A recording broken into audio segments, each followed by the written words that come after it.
Hi, Andy here, and welcome back to this mini-series to help you create high-impact practice sessions so you can make real progress with your guitar playing, even if you have little time to practice. So in the first video, we went through the three components of your practice sessions, those being warm-ups, training and fun. And we looked at the first of these and some practical exercises to help you make the most of your warm-up routines. And if you missed that video, then please do make sure you go back and watch it as it directly relates to today's session. So in this video, we're looking at the training component and some practical exercises you can build into your routines right now to help you remove those frustrating playing errors that can be really demotivating.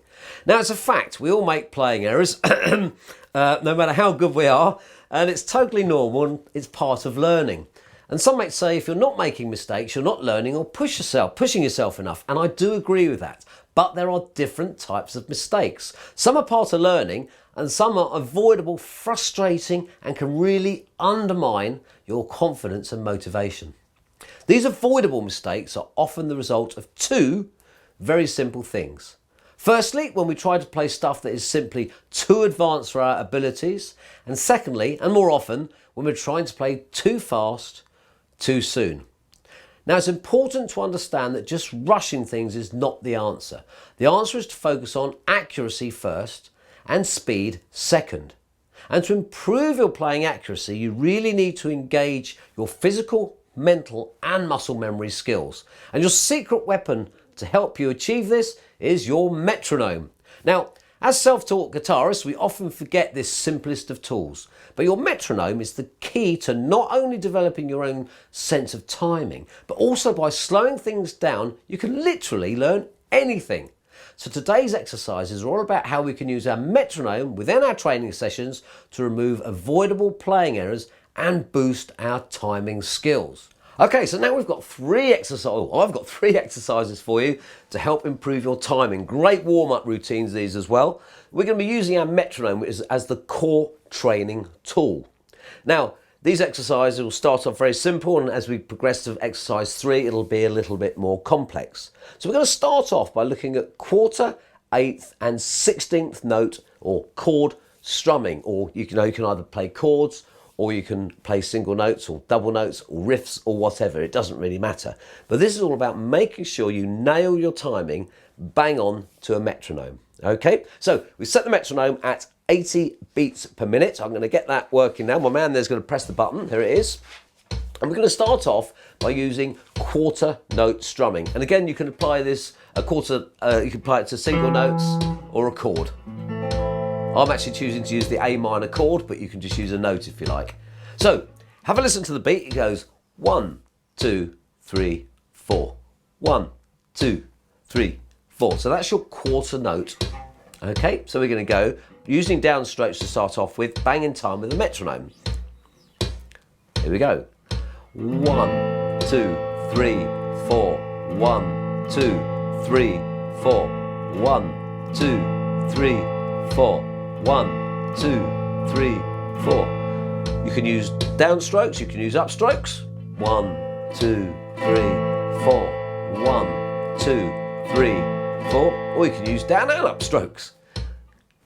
1, 2, 3, 4. 1, 2, 3, 4. Okay, making sure you bang on that time. Keep it in mind. 1, 2, 3, 4. 1, 2, 3, 4. Now, we can actually increase the speed of our strumming by playing eighths. And that is counted like this. 1 and 2 and 3 and 4 and 1 and 2 and 3 and 4 and 1 and 2 and 3 and 4 and 1 and 2 and 3 and 4 and that's down and upstrokes. You can use just downstrokes. 1 and 2 and 3 and 4 and 1 and 2 and 3 and 4 and or you can certainly use upstrokes. 1 and 2 and 3 and 4 and 1 and 2 and 3 and 4 and. So when you're playing a song, sometimes you may play it nice and slowly, like.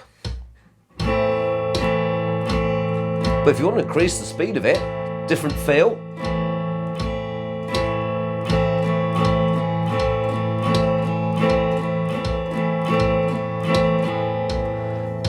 increase it further by playing 16ths.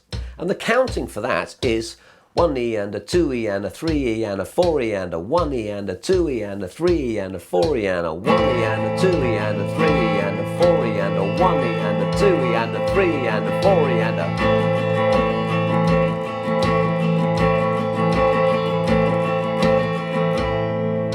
And you can do the same with downstrokes as well. 1E and a 2E and a 3E and a 4E and a suddenly a bit of heavy metal sort of coming on there. Or upstrokes.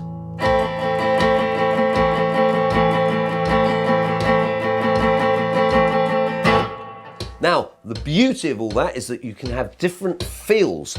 So we're just going to turn this off now. I've done it. So when you're actually playing, you can see if you're playing upstrokes, downstrokes, or down and up, you have a different feel. So for all those quarter, eighths, and 16ths, you can play a different feel. You have different timings, but it's still in time, if you see what I mean. So go away and practice those, and practice going from the quarters to the eighths to the 16ths as well.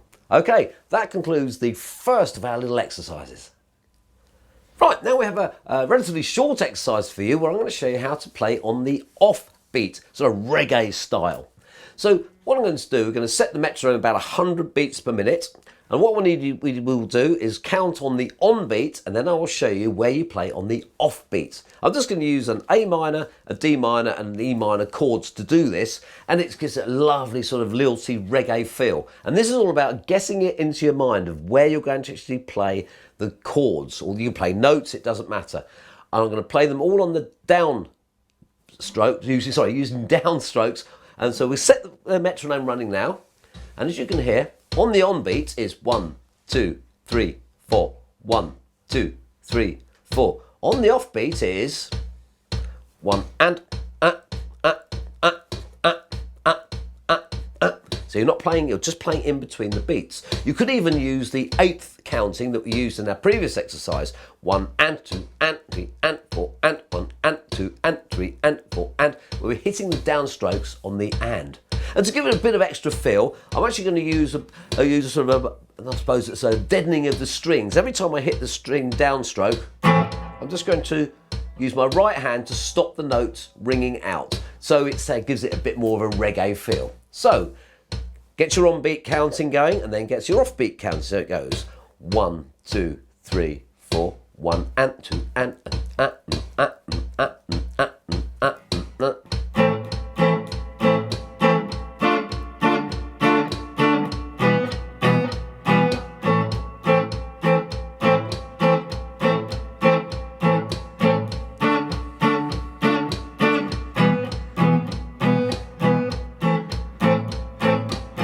And 2 and 3 and 4 and 1 and 2 and 3 and 4 and 1 and 2 and 3 and 4 and. One more time.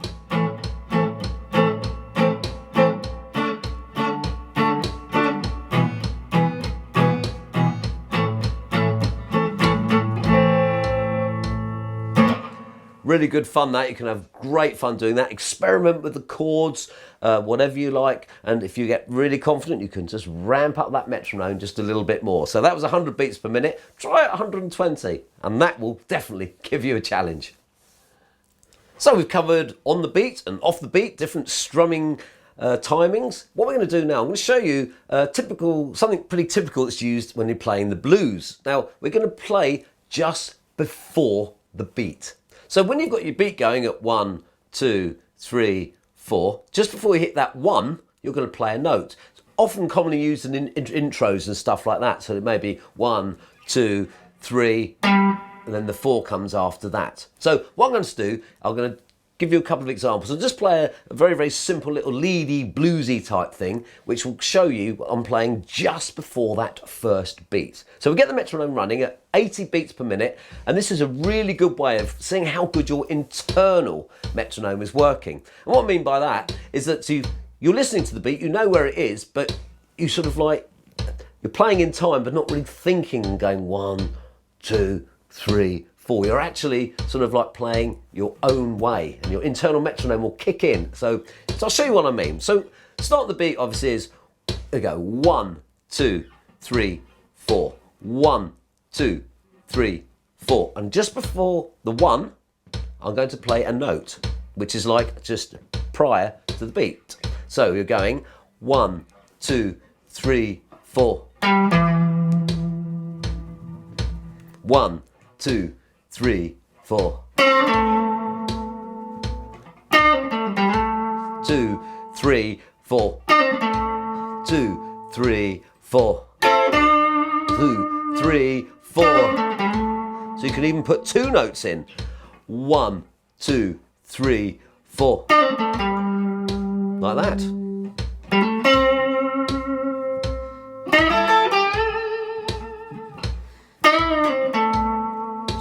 3, 4. 1, 2, 3, 4. 2, 3, 4. You see what I'm saying?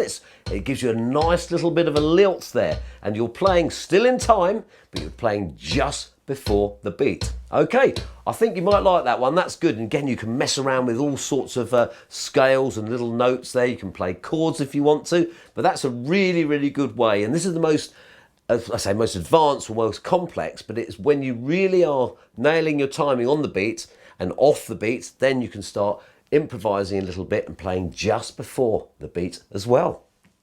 So when you're learning a new song, riff or solo, think about adding some of these exercises into your practice routines to develop your timing skills and help remove those annoying playing errors. Okay, so now we've covered the first 2 components to boost your practice sessions, and tomorrow we'll look at the 3rd component, which is all about how to add fluidity and feel to your playing and to make your practice sessions fun. But right now, I want to introduce you to your 30-day challenge. This 30-day challenge will give you 3 clearly structured journeys to propel your guitar playing to the next level.